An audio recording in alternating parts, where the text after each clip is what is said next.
Okay. So the good news is that after I finish speaking, you can all have lunch. And for me, the good news is that it's almost 7 o'clock in the morning in Washington, and I'm awake. So you have two things in your favor. But first, I want to thank everybody at YEDİ and thank you for your patience. This has been a wonderful and long morning, but I've learned so much from all of you. And I also want to thank my translator friends for making this a wonderful, wonderful experience for a non-Turkish speaker.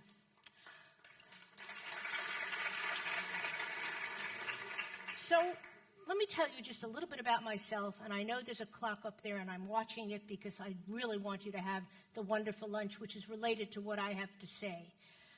5 years ago, after a very long career of trying to help countries come out of conflict, I really discovered one thing, and that's something you all in the audience know, that food is really an important way to connect with immigrants and refugees in their homelands. I was living in Washington, D.C., and I knew that there were new global conflicts, and the first thing that happened when immigrants arrived in Washington, we don't have immigrants right now, and I won't go into that, is that we would see new restaurants. And a congressman once said, you could always tell where America is at war by the new restaurants that open up. And it was true. And we had the Vietnamese War, and suddenly in 1975, all the South Vietnamese came in and opened restaurants. Then we had the Ethiopian crisis and the rise of the communists in Ethiopia. And what happened? Washington, D.C. is the second largest city after Addis Ababa in Ethiopia. Then we had the Afghan crisis of 1979, not to be confused with the Afghan crisis, which is ongoing. And we had Afghans coming to the United States, and we had Afghan restaurants, which, by the way, are wonderful and have many resemblances to other foods, but we learned how to eat Afghani food. And then, of course, at the end of the Cold War, we had the Central American Wars, and lo and behold, we all started eating pupusas, the basic food in El Salvador, and everybody now thinks a pupusa is like a tortilla, and they all go out and eat. But the basic part is this showed us that the power of food was tremendous for immigrants and refugees. And I learned that eating the cuisines of another country were really consuming their culture, but also these exotic dishes created restaurants. And it really confirms what all of us know in the food business, is that we first learn about another culture through our palates. That's how we taste other food. Before there were jet planes, how did we learn about another food? We ate the food and we said, oh, this is good. And just a brief little story here, because I have to tell this. When President Nixon went to China and opened up relations, there was a very famous poll done about whether you liked the Chinese or not, because these were communists. And what happened was very interesting. The poll came back very favorably. And the sociologist at Harvard, Harold Isaac, said, well, what happened here? And what happened was that Americans ate Chinese food. It may not have been the food that was eaten in China, but they were happy with it. They went there on Friday nights or Sunday nights for dinner, and it was very positive. And as a historian, I always said, what happened if we had good Russian food? Maybe the Cold War would have ended a decade earlier. But anyway, I discovered these conflict cuisines could be a great way of teaching my students about war and peace around the dinner table. And being a crazy old lady, I went back to my university department and I said, I'd like to teach a course about food and conflict. But really what I want to tell you today is how conflict and food insecurity make these connections, very real. And I want to give you some numbers. So you've seen these numbers before, and my colleague from FAO gave you some good numbers, but it really is true that for the first time in a decade, the number of hungry people in the world has increased. In 2018, there were 831 million hungry people, and that was up 16 million from 2016. So 1 in 9, all you have to remember, this isn't a test, I don't give exams after lectures, 1 in 9 people on this planet still suffer from chronic hunger. And then we have these regional conflicts, and fragile states are the basis of this. It means states that have a system of governance that doesn't work. We used to call them failed states. It's not politically correct. We now call them fragile states. And then hunger and instability are definitely reinforcing. And we know today that 80% of countries that are severely food insecure are also fragile. Now, I worked at the World Bank when they were starting their post-conflict unit, and everybody was excited. They said, oh, we're the International Bank of Reconstruction and Development. We're going to solve reconstruction. Well, guess what? That UN list of fragile states, which is made up by the World Bank, basically has the same number of states that we had in 1997. So we still have many countries that are like that. And then we know from the fact that migration and conflict are very related. We are now living in the largest refugee crisis since the end of the Second World War. There are 65.8 million people on the move or displaced. 25 million of those are refugees. And this is not going to stop. As my colleague from the FAO said, climate is one of the biggest sources of migration after warfare. And of course, there is a connection between climate and warfare. This is not a college lecture. I'm not going to go into it. But countries like Turkey, and I really want to say that the country of Turkey has absorbed 4 million Syrians to date. And the number will continue to increase because that conflict, despite what looks like a subsiding of conflict, is going to continue. And it may continue because rebuilding countries does not happen overnight. It happens in generations. And food instability is a symptom of conflict. I mean, what happens first? I mean, usually it's the food that goes, and that's what creates the conflict.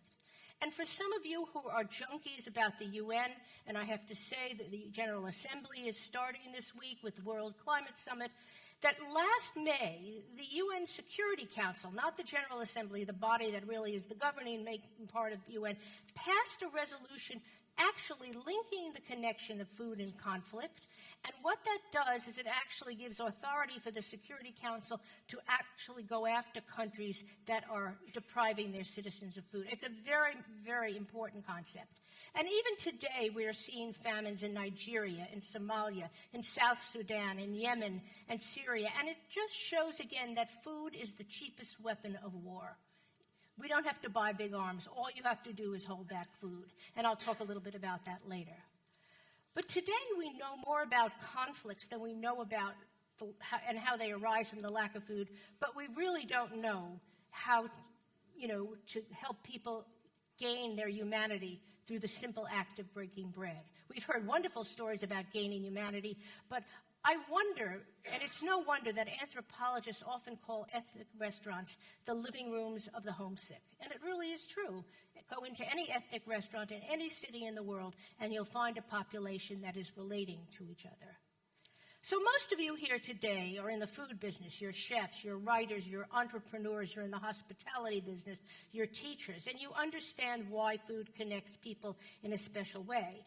And the growing interest of the culinary community is also important because chefs have become the new ambassadors.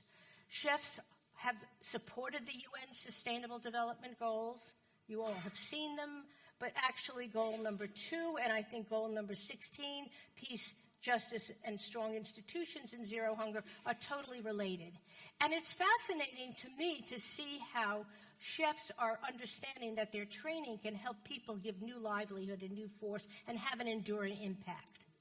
But unlike many of you in the room, you can tell by now I'm not a chef, thank God, you wouldn't, and I am a historian. And I also have looked at food as a social scientist as a form of soft power.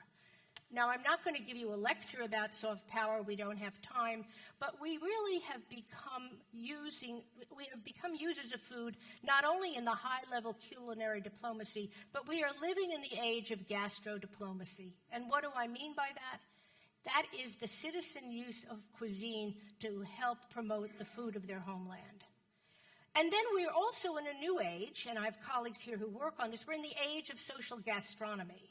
And what is social gastronomy? It's what all of you are doing. You are using food to do good, whether it's the hub community that's training youth and helping other people, or you're helping contribute to a job to give people a living wage in society. Training immigrants and refugees is part of that. So let me get to YEDİ's theme. I thought you'd never think I'd get here. It is transformation, and it is really timely because we are living in a very interesting world. Now, I think this is really one of the most interesting quotes, how food has become the internet of the 21st century, because it has the ability to connect people. Whether it's your Instagram account or whether it's your food in a restaurant, it has become powerful because food connects communities. And if you cannot connect people, then you cannot lay the foundation for greater understanding, and you can't prevent violence and conflict. Now, you know that already. It's about community activism. Food brings back memories. We've heard wonderful talks about that. We know food is used for settling disputes, and we have to have language. We're academics. That's gastromediation. And food creates refugee entrepreneurs, so that's gastro-entrepreneurism. And food helps the environment. It's gastroecology. And it creates a whole new system for conflict resolution experts. But food is also transformational because of the new technologies we know exist. And it is also a way of using our diets to prevent the most existential threat we face, aside from nuclear war, and that is climate change. The reports that are coming out now from the International Climate Commission of the UN show that if we changed our diet, even simple changes, we would do a great deal to alleviate the carbon that's being emitted into the atmosphere. And I think this is a very important role because of what chefs can do. But I thought, just to make this a little bit more exciting, I was going to identify 5 dishes that were used for mediation and conflict resolution. And then I was going to talk about a 6th that brought parties together. So these are foods that build peace. And traditional milk soup, how many of you have heard about it? I know there are some people from Switzerland, but milk soup, which was a soup that was created after the Capelle War in 1529, which pitted 2 Swiss cantons, a Protestant and a Catholic one, together, is the story about how not the negotiators, but the soldiers ended the war by finding a big pot, going into a pasture, they were very hungry, and creating a simple soup of boiling milk with bread. But actually, this soup has become an iconic soup in Switzerland, a country of neutrality. It's served all over. Forgive my German, it's called Capella milk soup. It becomes a symbol of peace. And anywhere you go, you can get Capella milk soup because it is really a simple concoction of cream, eggs, spices, and salt. And it is a reminder that it can be the first step to resolving conflict.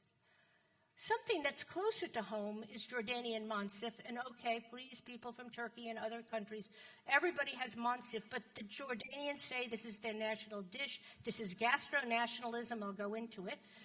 But the dish has a basis in this region, in the Levant. It's made of lamb and yogurt, and it's served from anywhere from here to Iraq to Saudi Arabia. But what's interesting about this dish is that it has the symbol of resolving disputes in many communities. It uses jamid, this dried yogurt, but the dish is prepared, it looks white because you pour the yogurt sauce over it. It's used at weddings and during Eid. But the Conflict Kitchen in London, which is something that many of you know about, has used this recipe for its group called Recipes for Peace because the dish that was prepared for their dinner talked about how this was used as a conflict resolution dish. So when this young Jordanian woman said her dad was making mansif, it meant that the dispute with another neighbor or another community was over. And it is another example of a dish that builds peace. Now, our next dish is couscous. Everybody likes couscous. In fact, this dish is an example of couscous diplomacy. And it also brought together some regional antagonists. So Algeria says that couscous is their national food. And they said it so much that they applied to UNESCO to make it an intangible cultural heritage dish in 2016. Well, this almost created a war with Morocco, its neighbor, because Morocco said it was theirs. And then Tunisia challenged it, and Algeria claimed the same, as did Mauritania. So all these neighboring countries got into a dispute. Now, in 2016, Algeria did not get the UNESCO Heritage Award. But these 3 political rivals who don't talk to each other, Algeria supports the Polisario, that's a rebel group that's been fighting since the end of the 40s with Morocco, and Mauritania had a war with Morocco. This whole Maghreb consumption of couscous became a distinctive feature of Northwest Africa. But the outcome was really good. This year, Algeria, Morocco, and Tunisia made a joint application to UNESCO and declared the dish part of its regional cultural heritage. But political scientists have commented that this bringing rivals together through food is maybe breaking a diplomatic barrier and maybe a catalyst for resolving political differences. We'll see. We don't know. I don't think the UNESCO awards have been given out yet, but this could be couscous diplomacy as a key to bringing a new beginning to the region, which has been very conflictive. Now, paella. Everybody likes paella. But did you know that it was associated with a peace-building community? In this world of communications, I got a Skype call from a negotiator named Juan Tecles in Valencia, and he wanted to use paella as a tool of gastrodiplomacy. And he was very jolly, as all Valencians are. And I said, well, what about the Catalans? What are you going to do? They'll also claim it. But he said, no, we're using paella in Germany. And I said, oh, this is an interesting call. Okay. Well, apparently there are lots of Spanish workers in Germany. They occupy often low-level jobs in different neighborhoods. And there was a lot of resentment and violence and prejudice. So Tecles and his mediation group in Valencia, he's not a chef, he has a conflict mediation group, created something called responsible paella. Sounds like drinking. And this responsibility went to the part of using paella to de-escalate conflicts. And what it was based on is Spaniards in these neighborhoods would make a paella. It's a round dish. It's an unbroken circle. We all know what it looks like. And it created this new tool for gastromediation. So here they were, two nationalities sharing common space, eating paella together. And I thought this was really a very interesting set of circumstances, especially to get this blind call from a negotiator in Valencia, because he too wants to make this a UNESCO World Heritage dish to build peace. And then I'm going to use another example. This is the krak kesme with yogurt, and I know we had a wonderful speech before. Forgive my pronunciation. But with all the negative narratives about Turkish-Armenian relations, one of the most promising projects that I read was in Recipes for Peace, which was done by the British NGO International Alert. It connected Turkish and Armenian culinary professionals with women in the adjacent regions of Kars in Turkey and Guyumi in Armenia, and they discovered that these common foodways really were a tool to break down barrier. So here it is women in peace building. But the field research showed a certain thing, that both dishes, the krak and the kesme, which means to cut in Armenian and Turkish, is a reference to the noodles in the soup. They were cut by hand, they were thick, and they were perfection in a cold winter. And a cook from the village in Armenia prepared a yogurt version, while the cook in Kars, Turkey, created a lentil version. But what was interesting when the women shared stories and sat down together is that both these groups remembered that this food was used as a way to tell stories and to share good times. And families would come together on the weekend and they would eat this soup and they would tell about the stories of generations. And to this day, it is still an important tool of reconciliation. So these are peace-building foods. We have to get to the conflict foods. This is a conflict food. I rest my case. Gastro-nationalism is another source of tension in the culinary world. And not like terroir, which has a specific designation, everybody claims hummus. It has created more divisions in the Middle East, perhaps, than some of the conflicts. Lebanon and Israel actually attempted to claim ownership of hummus by having a contest for the Guinness World Book of Records as to who could make it the largest dish of hummus. Guess what? The Lebanese won. So the Israelis, not to be shy, demanded a rematch. And the rematch made an even bigger amount of hummus. And the judges at the end decided it was a draw. But there's something interesting we have to think about, that denying ownership to hummus to any one country can actually be construed as a proxy for denying the existence of a nation. And the mediators, though, were curious. They were Palestinian Israelis who then decided that the best thing to do was to look at the dish as something that they shared, because they said, hummus it can be molded. It's a peace-building tool. Let's not use it as a tool of tension. I think the controversy still is going on, but Stay tuned. Hummus, the movie, is coming out. I kid you not. And it's real. I mean, it's real. And I think the movie, being Hollywood or documentaries, will resolve this conflict once and for all. And then we have the Dolma War. How could we forget the Dolma War?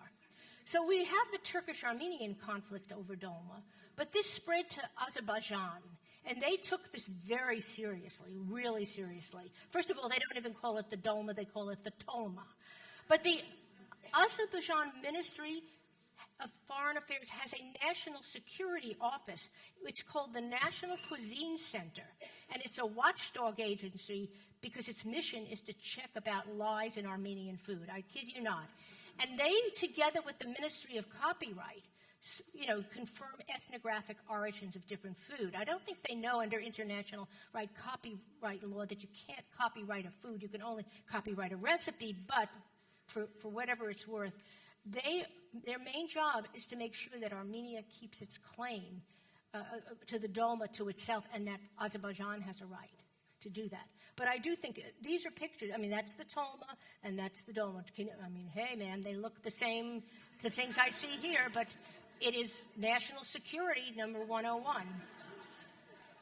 And then there's World Peace Day. Now, we just finished celebrating World Peace Day, but in 2015, there was a contest where Burger King, you all know about Burger King, there's one in Taksim Square, decided to compete with McDonald's.